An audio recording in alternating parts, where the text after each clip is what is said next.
Habur Crucible Chapter 4. Bord des Gemmes.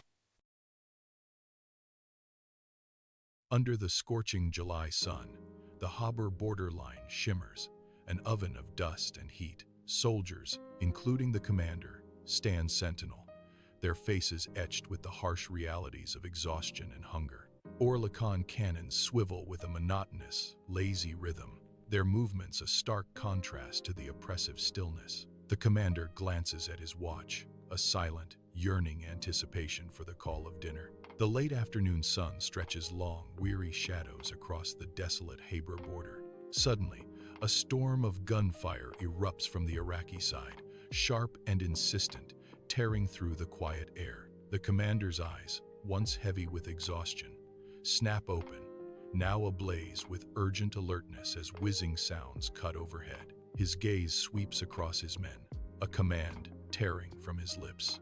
Top Bashu. Under the late afternoon sun, the commander's grim face is etched with worry as he peers through binoculars. In the distance, two groups of Iraqi soldiers are locked in a fierce, chaotic firefight. Isolated bullets whiz past, kicking up dust dangerously close to the commander's unit, a stark reminder of peril. The relentless skirmish rages on, the sounds of battle echoing across the desolate borderland. 30 minutes feel like an eternity, the commander's brow furrowed in deep thought. He is baffled by the intensity and purpose of the ceaseless conflict, a grim question in his eyes. At the Habur border, the commander's eyes widen in stark disbelief, witnessing an unexpected retreat. Iraqi soldiers begin to fall back, their forms shrinking into the distant foothills of the mountain. I mutter to myself, attempting to decipher the bizarre chase unfolding before my very eyes. Ah's haunting words. They're not fighting, they're playing games. Echo, deepening the confusion. The surreal scene leaves a chilling question hanging in the air. What twisted game is this? A second wave of Iraqi soldiers advances, their weapons firing wildly into the desolate air, a desperate volley of bravado. The silence that follows is deafening, an eerie absence of return fire. They surge into the abandoned trenches, their faces contorted in triumph, a hollow victory in the dust. Wild shouts echo across the border, a cacophony of false celebration for a battle never fought. Their cheers reverberate, a chilling testament to the emptiness of their conquest. Inside the commander's tent, a lone, flickering lantern casts dancing shadows, barely illuminating the space. The commander, a figure of profound exhaustion, slumps on a folding chair, battling the day's weariness. His eyes, heavy-lidded and weary, struggle to stay open against the overwhelming pull of sleep. Slowly, inevitably, his head droops to his chest, the fight against slumber finally lost. He succumbs to a deep, much-needed sleep, his form still and quiet in the dim light. Outside, the muffled, rhythmic sounds of the night watch begin, a lullaby to his hard-won rest. The last soldiers finish their cold soup, the soft clinking of spoons against metal bowls echoing in the night. They retreat to their small, two-person tents, seeking a moment of respite from the night's chill. The air is still and silent, broken only by the distant calls of unseen night creatures. Figures move silently along the border, their vigilance a constant presence against the encroaching darkness. In the deep night, a night sentinel's gentle tap breaks the silence of the commander's tent. The commander's eyes snap open, their gaze piercing the oppressive darkness. Instantly alert, the sentinel's hushed voice cuts through the stillness, charged with an urgent warning. "Commander, I hear some sounds from the other side," the sentinel whispers, their voice tight with concern. A chilling revelation.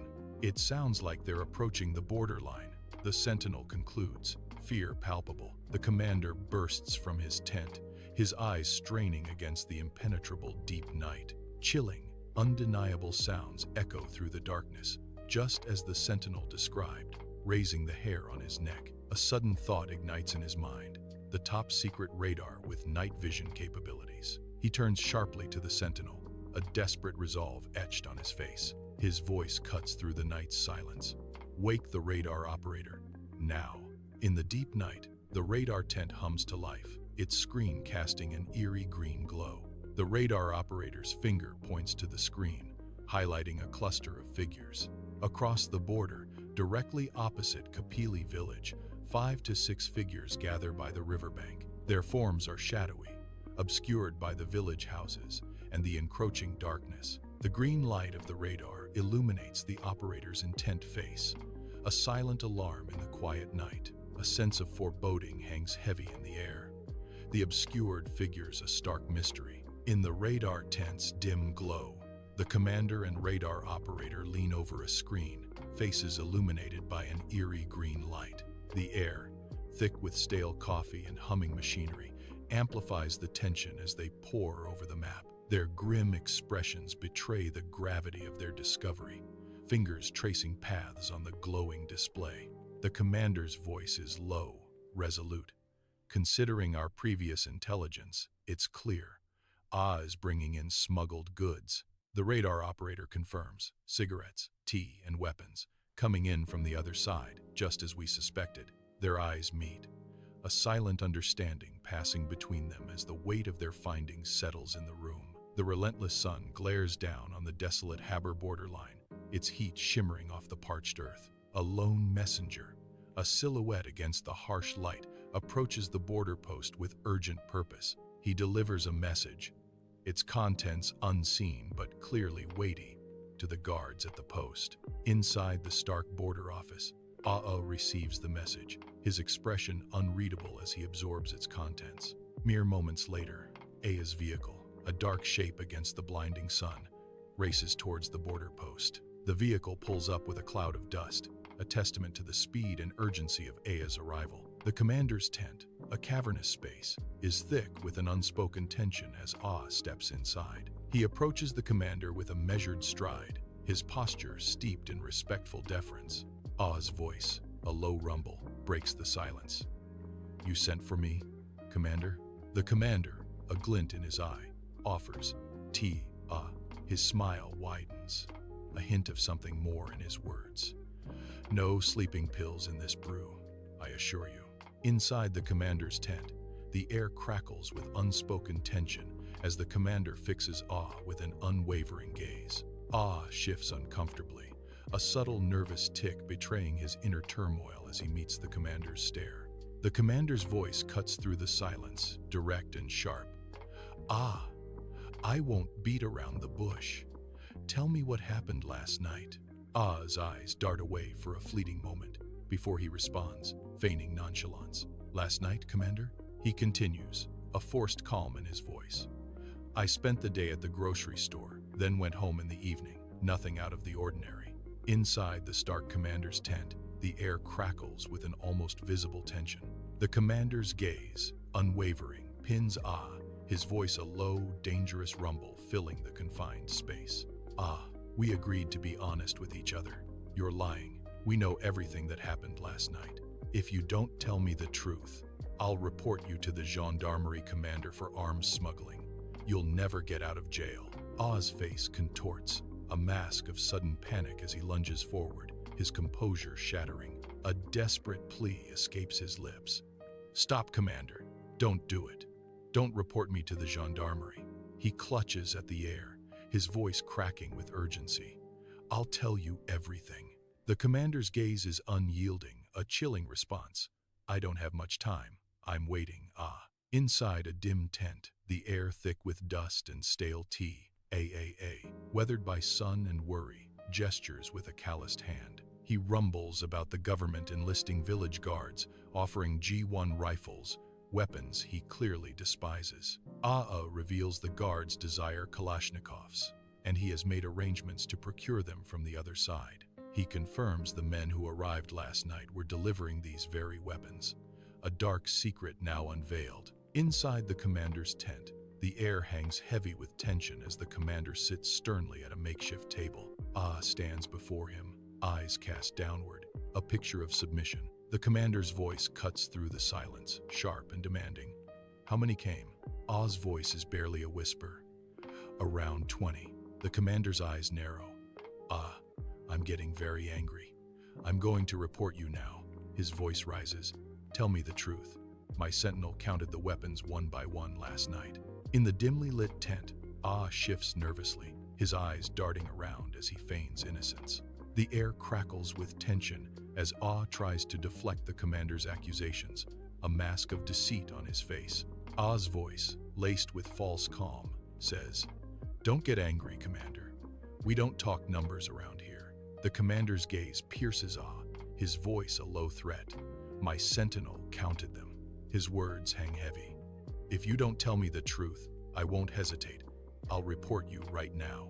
Inside the dimly lit commander's tent, the air hangs heavy with unspoken tension and the weight of impending doom.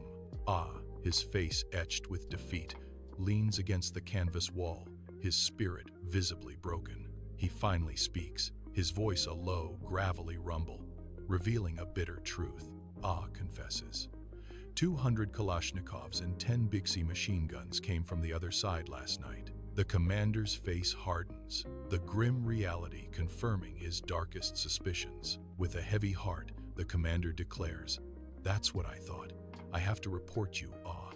In the dimly lit commander's tent, the air crackles with an unbearable tension, a silent storm brewing. Ah stands before the commander, his face a mask of raw desperation, pleading with every line. The commander's eyes flicker, betraying an internal battle as Ah implores, "You can't, Commander. You're an honest commander." Ah's voice, thick with anguish, echoes, "You keep your word.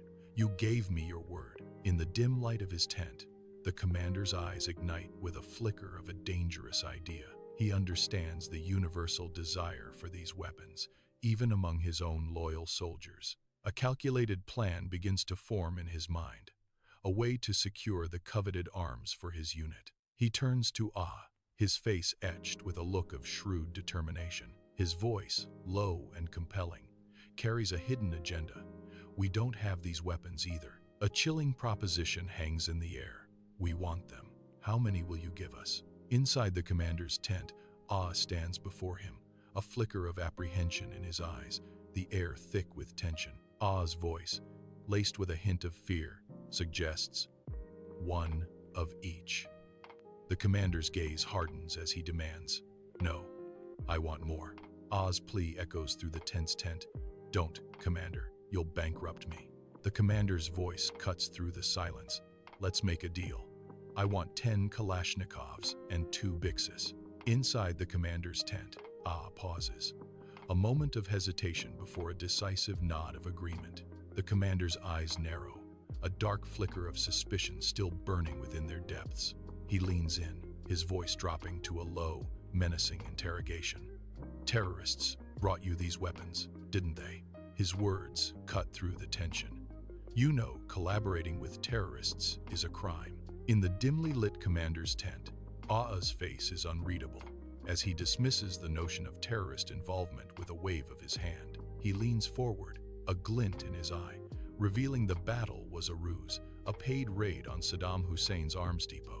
Ah's lips curl into a knowing smile, his eyes sparkling with amusement as he is asked about the payment. His smile widens, a secret held tight as he declares, "That's my secret." End of chapter 4. I ask for your support. Together we will succeed. Subscribe now, like and comment. Thank you.